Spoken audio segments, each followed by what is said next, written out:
नमस्कार, मैं हूं तुषार और आप देख रहे हैं खबर 100। आइए रुख करते हैं आज की खबरों की ओर, पर उससे पहले एक नजर आज की हेडलाइंस पर।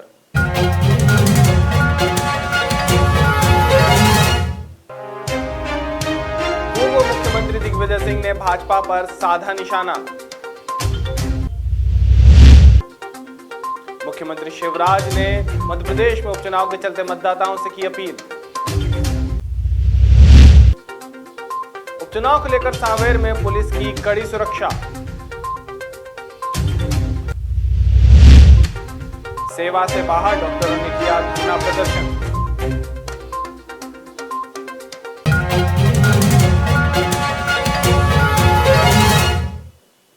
मध्य प्रदेश में उपचुनाव शुरू हो चुके हैं और इसी के चलते जौहरा विधानसभा के कांग्रेस प्रत्याशी पंकज उपाध्याय ने देव दर्शन कर मतदान किया।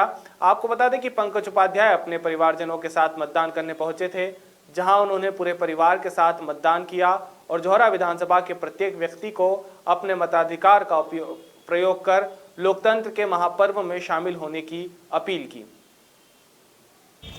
आज लोकतंत्र के इस महापर्व में अपनी आहुति दी और अपने परिवारजनों के साथ में वोट किया है और मेरा निवेदन है सभी जौहरा विधानसभा के प्रत्येक वोटर से कि अपने मताधिकार का प्रयोग करें और इस लोकतंत्र के महापर्व में। पृथ्वीपुर से एक बड़ी खबर सामने आई है, जहां पृथ्वीपुर क्षेत्र के 132 केवी विद्युत सब स्टेशन में मंगलवार को अचानक से आग लग गई। गौरतलब है कि इसके बाद करीब 1 घंटे बाद भी आग पर काबू नहीं पाया जा सका और न ही आग बुझाने के लिए विशेषज्ञ मौके पर पहुंचे। आपको बता दें कि पृथ्वीपुर में एक गंभीर हादसा टलने से बचा है।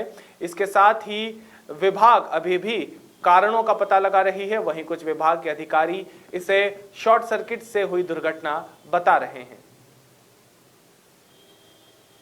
मध्य प्रदेश के इंदौर क्षेत्र से एक बड़ी खबर सामने आई है, जहां चुनाव प्रचार समाप्त होने के बावजूद कालिंदी गोल्ड सिटी में बीजेपी प्रत्याशी के पक्ष में मतदाताओं से वोट की अपील करने के साथ प्रचार करने का मामला सामने आया था। आपको बता दें कि इस मामले की शिकायत बाणगंगा थाने पर हुई थी, जिसके बाद पुलिस ने तुरंत कार्यवाही करते हुए आचार संहिता के उल्लंघन मामले में पूर्व पार्षद राजेंद्र राठौर सहित 5 लोगों के खिलाफ धारा 178 के तहत प्रकरण दर्ज किया है। बाणगंगा क्षेत्र में जो कल कायमी हुई है 188 के अंतर्गत, उसमें रिटर्निंग ऑफिसर की रिपोर्ट पर कायमी की गई है और रिटर्निंग ऑफिसर के द्वारा यह सूचना दी गई थी कि कालिंदी गोल्ड सिटी के अंदर कुछ लोगों के द्वारा कुछ मास्क, सैनिटाइजर और बच्चों को चॉकलेट इत्यादि बांट करके मतदाताओं के पक्ष में प्रचार किया गया है। मतदाताओं को मतलब वोट देने के लिए प्रचार किया गया है, जो कि 48 घंटे की परिधि के अंतर आने की वजह से आचार संहिता का उल्लंघन माना गया और मुकदमा कायम किया गया है। मध्य प्रदेश के इंदौर क्षेत्र में अवैध हथियारों का कारोबार आए दिन अपने पैर पसार रहा है। इसी बीच इंदौर के मल्हारगंज थाना पुलिस को एक बड़ी सफलता हाथ लगी है। मल्हारगंज थाना पुलिस ने अवैध हथियार बेचने की फिराक में घूम रहे एक बदमाश को गिरफ्तार किया है। पकड़े गए आरोपी के पास से एक देशी पिस्टल और एक देशी कट्टा बरामद हुआ है। आपको बता दें कि मल्हारगंज थाना पुलिस को मुखबिर से सूचना मिली थी कि हुकुमचंद कॉलोनी के पास एक बदमाश अवैध हथियार बेचने की फिराक में घूम रहा है। सूचना के आधार पर पुलिस ने कार्यवाही करते हुए एक बदमाश विजय को धर दबोचा है। बदमाश की तलाशी लेने पर उसके पास से एक देशी पिस्टल और एक देशी कट्टा सहित जिंदा कारतूस बरामद हुए हैं। पुलिस मामले की जांच अभी कर रही है। ये बिज्जू पिता कैलाश बैरागी श्रीनगर थाना एरोड्रोम का रहने वाला अपराधिक प्रवृत्ति का और थाना के एक अपराध में फरार भी था। ये हुकुमचंद कॉलोनी के आसपास देसी पिस्टल और देसी कट्टा और कारतूस बेचने की फिराक में घूम रहा था। जो सूचना प्राप्त हुई जिसमें हमारे सही उच्च शिक्षा मंत्री डॉक्टर मोहन यादव, सांसद अनिल फिरोजिया सहित अन्य कई अधिकारियों की मौजूदगी में मंगलवार को बृहस्पति भवन में महाकाल मंदिर क्षेत्र विकास योजना और शहर में किए जा रहे अंडरग्राउंड ड्रिफ्टिंग के कार्य की समीक्षा की गई। आपको बता दें कि महाकालेश्वर मंदिर के सामने की ओर से 70 मीटर लंबाई में सर्वे किया गया। इस सर्वे में 82 मकान आ रहे हैं। मकानों के अधिग्रहण पर 70 करोड़ रुपए का खर्च होगा। जनप्रतिनिधियों ने इन मकानों के अधिग्रहण के बाद मुक्त हुई जमीन पर किस तरह के निर्माण और सौंदर्यीकरण किया जाएगा, इस पर कितना व्यय आएगा, इस पर आधारित ब्रोशर बनाने को कहा है। इसके साथ ही ब्रोशर के आधार पर मंत्री, सांसद और विधायक अपने स्तर के राज्य शासन और निजी संस्थानों से इसके लिए राशि प्राप्त करने का प्रयास करेंगे। जमीन अधिग्रहण के बाद जहां पर भव्य महाकाल द्वार बनाने की योजना बनाने के लिए कहा गया है। बीते कल भी हम बैठे थे, प्रशासन के साथ लगातार बैठ रहे हैं कि हमारे पास स्मार्ट सिटी के अंतर्गत ये जो विभिन्न प्रकार की सेवाएं देती है उनके अंडरडक्ट बन करके वो सारी लाइनें उसमें चालू हो जाए। तो ये 2 मेजर रोड लिए हैं जिस रोड के चौड़ीकरण का हमने निर्णय कराया है। 4 रोड और हैं जो 2 के बाद उन पर हम काम करेंगे। जैसा मेन हमारा रोड है हीरा मिल की चाल 0 पॉइंट से लगा करके गोपाल मंदिर तक, और गोपाल मंदिर के बाद केडी गेट से लेके लाल भाई फुलभाई मार्ग तक, ये बहुत आवश्यक रोड है। इसको मास्टर प्लान के हिसाब से चौड़ा करेंगे और अंदर सारी सुविधा डेवलप करेंगे जिसके कारण से वो सारी से काम कर सकें। उज्जैन में चल रहे टाटा कंपनी के सीवरेज लाइन के काम को लेकर मंगलवार को उज्जैन बृहस्पति भवन में सांसद अनिल फिजोरिया, उच्च शिक्षा मंत्री मोहन यादव और कलेक्टर के साथ मीटिंग कर चर्चा की गई, जिसमें सीवरेज लाइन के काम को लेकर समीक्षा की गई। इसके साथ ही आपको बता दें कि टाटा कंपनी जो सड़क बना रही है उन सड़कों की गुणवत्ता को लेकर मीटिंग में अनिल फिजोरिया ने अपना विरोध दर्ज करवाया, जिसके साथ ही टाटा कंपनी पर जुर्माना लगाने की बात कही गई है। आइए आपको सुनाते हैं कि अनिल फिजोरिया और उच्च शिक्षा मंत्री मोहन यादव ने क्या कहा। हमने मीटिंग की थी और सीवर लाइन से होने वाली सुविधा उसके काम की प्रगति, मुझे खुशी इस बात की कि हमने अपने जिस ढंग से क्वालिटी और जिसकी बात की है और संतोष भी व्यक्त किया है कि आने वाले समय में त्यौहार का टाइम है तो ज़्यादा न खोदते हुए जो काम खुदा है उसकी टाइम सीमा के अंदर बना ले वापस, और जनता को जितनी जल्दी सुविधा मिले और छिपराजी में गंदा पानी नहीं मिले, इस दिशा में शासन की की भावना है और नगर निगम उस हिसाब से काम कर रही है।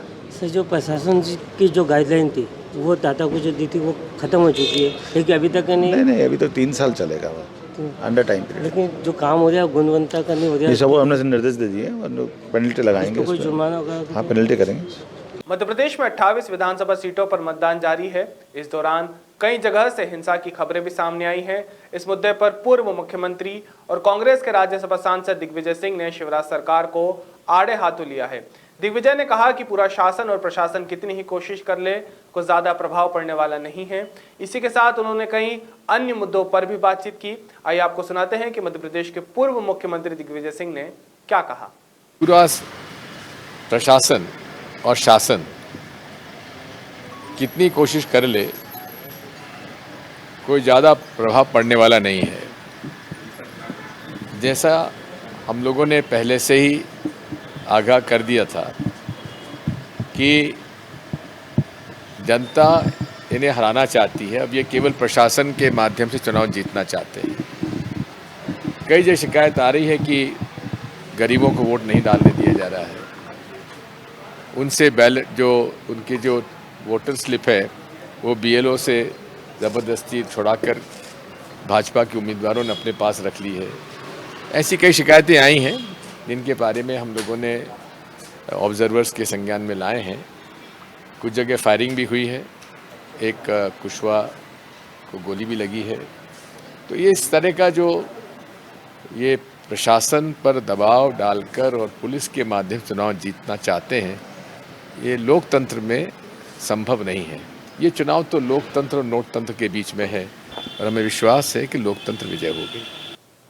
मध्य प्रदेश में उपचुनाव का माहौल है और इसी बीच मध्य प्रदेश के पूर्व मुख्यमंत्री कमलनाथ ने मीडिया से बातचीत की। मीडिया से बातचीत करते हुए कमलनाथ ने उपचुनाव के परिणाम को लेकर कहा कि ये चुनाव जनता का है, कांग्रेस और बीजेपी का नहीं, और मैंने चुनाव को जनता पर छोड़ दिया है। इसी के साथ उन्होंने मध्य प्रदेश में हो रही चुनावी हिंसाओं पर भी बात की। आइए आपको सुनाते हैं कि कमलनाथ ने अपने बयान में क्या कहा। बहुत सारी देखिए, सब तरह का उपयोग, बाहर के लोग या दबाव डालो, पर ये चुनाव जनता लड़ रही है, ये चुनाव जनता लड़ेगी। सर, शिवराज कॉन्फिडेंट है, कह रहे सरकार और सरकार रहेगी। शिवराज सिंह कुछ भी कहें, अंत में जनता डिसाइड करती है या शिवराज सिंह जी डिसाइड करते हैं? सर, ये चेहरे की मुस्कान सर आप भी काफी कॉन्फिडेंट दिखाई दे रहा है, बॉडी लैंग्वेज भी बहुत अच्छी है। कॉन्फिडेंट दिखाई नहीं पड़ा, ये मुझे बताइए। मैं चुनाव पहचानता हूँ और मैं जनता के नजरिए को पहचानता हूँ मध्य प्रदेश की सरल स्वभाव की भोली भाली गरीब जनता में बहुत जागरूकता है आज के दिन। जब 40 साल पहले मैं पहला चुनाव लड़ा था, उसके बाद जब लड़ता रहा, इतनी जागरूकता मैंने नहीं देखी थी जो इस दफे ये 2 साल में परिवर्तन हुआ है। पिछले विधानसभा चुनाव में भी इतना परिवर्तन नहीं था जो अब जनता में जागरूकता है। जनता राजनीतिक नहीं है, पर राजनीति समझ सकती है और वो जानते हैं कि कैसे ये सौदे की सरकार, ये बिकाऊ सरकार बनी है, जिनको जनता ने नहीं बिठाया, जिनको पैसे और नोट ने बिठाया, जनता से लूटा हुआ पैसा उसने उनको बिठाया। मध्य प्रदेश में उपचुनाव के लिए मतदान शुरू हो चुके हैं और इसी बीच मध्य प्रदेश के मुख्यमंत्री शिवराज सिंह चौहान का बयान सामने आया है। मुख्यमंत्री शिवराज सिंह चौहान ने कहा है कि प्रदेश के सभी 28 विधानसभा क्षेत्रों में उत्साहपूर्वक मतदान किए जा रहे हैं और लोगों से मतदान करने की अपील करने के साथ उन्होंने कई अन्य मुद्दों पर भी बातचीत की। आइए आपको सुनाते हैं कि मुख्यमंत्री शिवराज सिंह चौहान ने अपने बयान में क्या कहा। 28 विधानसभा क्षेत्रों में उपचुनाव में उत्साहपूर्वक मतदाता मतदान कर रहे हैं। मेरी फिर सभी बहनों और भाइयों से अपील है, प्रार्थना है कि जिनने अब तक वोट नहीं किया वो वोट जरूर करें, क्योंकि आपके वोट से ही लोकतंत्र मजबूत होता है और सरकारें बनती है जो आपकी आकांक्षाओं को पूरा करे, जो प्रदेश को विकास के पथ पर ले जाए, जो जन कल्याण की योजनाएं बनाकर क्रियान्वित करे।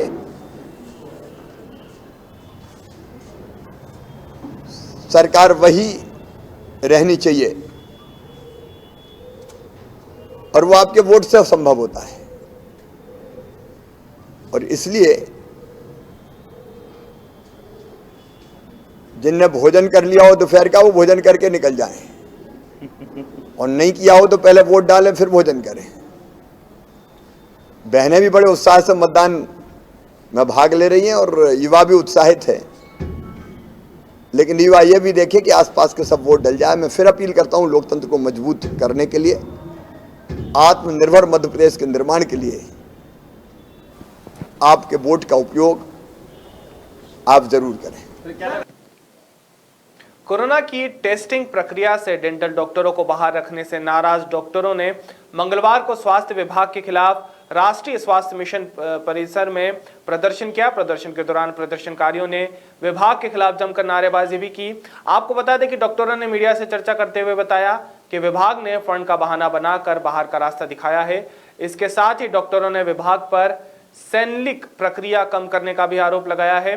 डॉक्टरों ने कहा कि स्वास्थ्य विभाग से संविदा पर नियुक्त देने की मांग रखी गई थी और इसके साथ ही मांग पूरी नहीं होने पर डॉक्टरों ने विभाग के खिलाफ आंदोलन की चेतावनी दी है। मैं डॉक्टर प्रशांत ठाकुर, दंत चिकित्सक, फीवर क्लिनिक में सैंपलिंग का कार्य कर रहा हूं पिछले 6-7 महीने से। हम सभी दंत चिकित्सक आज NHM में राष्ट्रीय स्वास्थ्य मिशन में अपनी कुछ मांगे लेकर आए हैं। CMHO साहब भोपाल के द्वारा हमें ये बोला गया है कि शासन के पास फंड की कमी है, पैसे की कमी होने के कारण हमें निकाला जा रहा है। और साथ में ये बोला जा रहा है कि हमारे जो आयुष डॉक्टर हैं जो क्वारंटीन और कोविड केयर वगैरह में काम कर रहे थे वो फ्री हो रहे थे, हम उनसे कार्य लेंगे। जबकि इस पीक समय में जब कोई काम नहीं कर रहा था, उस समय दंत चिकित्सक आए थे, अपनी जान हथेली पे रख के सैंपलिंग का कार्य करे थे। 80% सैंपलिंग दंत चिकित्सकों के द्वारा दी गई और आज हमें बिना कोई सूचना के, बिना किसी आधार के निकाला जा रहा है। हमारा यही शासन से एक अनुरोध है कि जब तक कि ये पेंडेमिक चल रहा है, कोविड में अभी वैक्सीन भी नहीं आई है, तब तक कि हमको कंटिन्यू रखा जाए। और ये जो फंड की कमी है, ये ऐसी बातें बोल के हमारा मनोबल कम न किया जाए, क्योंकि वैसे भी हमारी फिक्स पेमेंट नहीं थी। हमको मात्र आप ये बताइए, जिस समय कोविड निकला हुआ था, लोग घर से सब्जी लेने के लिए नहीं निकल रहे थे, तब हम लोग जान हथेली पे रखकर लोगों का सैंपल ले रहे थे। कहीं कोई सुविधा नहीं थी। आज कोविड का थोड़ा प्रभाव कम हो रहा है तो आज हमें डायरेक्ट निकाला जा रहा है। हमारा यही अनुरोध है शासन के द्वारा कि हमें जब तक कि ये कोविड है हमें कंटिन्यू रखा जाए। सांवेर विधानसभा में उपचुनाव के लिए हो रहे मतदान को देखते हुए पुलिस प्रशासन ने सुरक्षा के कड़े बंदोबस्त किए हैं। एसपी पूर्व विजय खन्नी के अनुसार 4 थाना क्षेत्रों में स्थित सामान्य है, किसी भी प्रकार की अप्रिय स्थिति की सूचना नहीं आई है। बाणगंगा थाना क्षेत्र में 24 मतदान केंद्र हैं, जहां 7 मोबाइल लगातार मूवमेंट कर रहे हैं। आपको बता दें कि क्षेत्र में शांतिपूर्ण मतदान हुए हैं। जैसा कि आप सब लोग देख ही रहे होंगे, हमने बहुत ही व्यापक व्यवस्थाएं की हैं। अगर मैं बात करूं थाना बाणगंगा क्षेत्र की, तो यहाँ पर 9 लोकेशंस में कुल 24 मतदान केंद्र हैं, जिसमें हमारी 7 मोबाइलें लगातार मूवमेंट कर रही हैं। तकरीबन हर 4-5 मिनट में एक मोबाइल कहीं ना कहीं पहुँच ही रही है और सुबह से एकदम शांतिपूर्वक मतदान चल रहा है। कहीं कहीं तो 55% भी हो गया है 5 घंटे में और बहुत अच्छा मतदान चल रहा है। काफ़ी उत्साह है मतदाताओं में। किसी प्रकार की अप्रिय घटना के समाचार अभी तक मेरे अंडर में जो 100 पोलिंग बूथ है चारों थानों में, उसमें कहीं भी कोई भी वाद विवाद या अप्रिय स्थिति की सूचना प्राप्त नहीं हुई। अभी के जनता की बुलंद आवाज।